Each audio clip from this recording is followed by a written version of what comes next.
pembahasan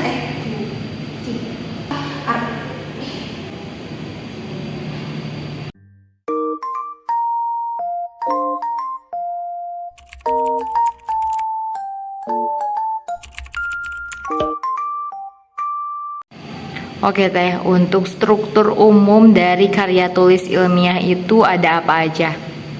Baik, untuk struktur umum dari karya tulis ilmiah itu sendiri, bayangkan saja misalkan suatu karya tulis adalah sebuah hidangan. Nah, dalam hidangan tersebut tentu ada appetizer, main course, dan dessert. Nah, sama halnya dengan karya tulis ilmiah ini, yang pertama ada pendahuluan, yang kedua ada pembahasan, dan yang ketiga ada penutup. Nah, sama halnya dengan hidangan, dalam karya tulis ilmiah itu sendiri, yang pertama ada pendahuluan. Dalam pendahuluan ini berisi latar belakang masalah, rumusan masalahnya akan seperti apa, dan tujuannya akan seperti apa. Nah, yang kedua ada pembahasan, di mana dalam pembahasan ini membahas seluruh hasil temuan ataupun interpretasi dari suatu permasalahan yang tentunya ini merupakan suatu inti dari karya tulis ilmiah itu sendiri. Dan yang terakhir atau yang ketiga ada penutup yang berisi saran atau kesimpulan dari suatu karya tulis ilmiah. Oke, tadi kan kita udah ketahui nih struktur umum dari karya tulis ilmiah sendiri. Nah, untuk selanjutnya boleh nggak sih kita kupas tuntas yang ada di struktur itu? Boleh deh contohnya dalam artikel. Nah, dalam artikel ini pasti struktur yang pertama yang akan kita temui adalah judul. Judul ini harus mencerminkan seluruh isi artikel yang dibuat, dan alangkah lebih baiknya judul itu dipikirkan ketika suatu artikelnya sudah selesai dibuat. Yang kedua, biasanya adalah abstrak. Abstrak ini dibuat dalam bahasa Indonesia dan bahasa Inggris, di mana abstrak ini diakhiri dengan kata kunci. Nah, dalam abstrak ini biasanya isinya berupa ringkasan dari tujuannya apa, metodenya apa, dan hasil pembahasannya apa.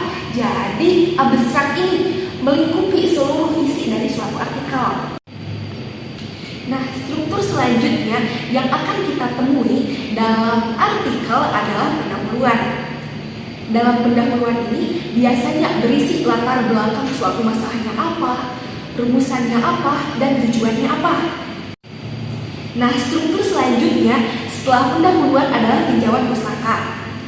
Dalam tinjauan pustaka ini biasanya berisi dasar suatu teori ataupun penelitian terdahulu ataupun kombinasi antara keduanya.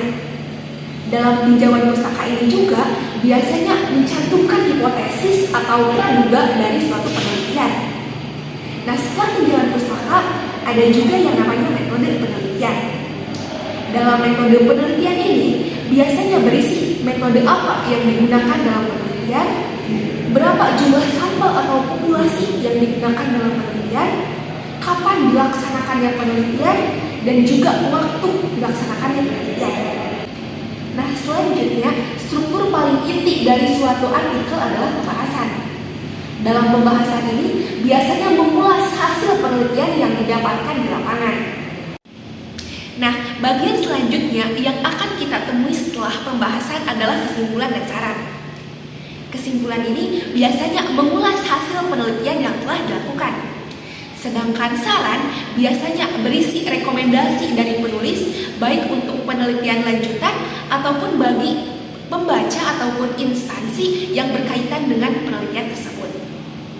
Nah, yang paling terakhir dalam suatu artikel adanya daftar pustaka. Nah, daftar pustaka ini biasanya berhubungan dengan sitasi yang digunakan dalam artikel itu sendiri. Sitasi teh apa sih teh? Nah, sitasi itu sendiri merupakan suatu pengutipan yang digunakan dalam artikel yang fungsinya adalah untuk memperkuat argumen dalam penelitian itu sendiri. Jadi, sitasi ini berfungsi untuk memperkokoh fakta ataupun hasil penelitian yang telah dilakukan. Oke, untuk pembuatan karya tulis ilmiah kan kita itu harus membaca referensi baik itu teori maupun dari penelitian sebelumnya. Nah, untuk cari referensi itu sendiri, di mana sih kita bisa menemukan itu? Nah, seperti yang kita ketahui bahwa sekarang ilmu pengetahuan dan teknologi sudah sangat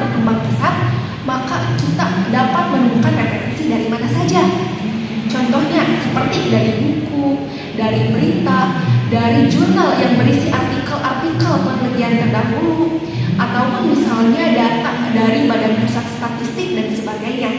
Nah, referensi ini bisa berasal dari mana saja, asalkan sumber tersebut dapat dipertanggungjawabkan kebenarannya.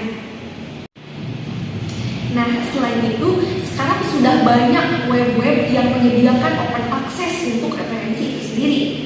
Misalnya Google Scholar, Dimension AI, Doaj, Garuda, Scopus bahkan, ataupun Web of Science. Nah, semuanya bisa diakses, namun ada yang berbayar dan ada yang tidak berbayar. Semuanya bisa disesuaikan dengan penelitian yang dilakukan.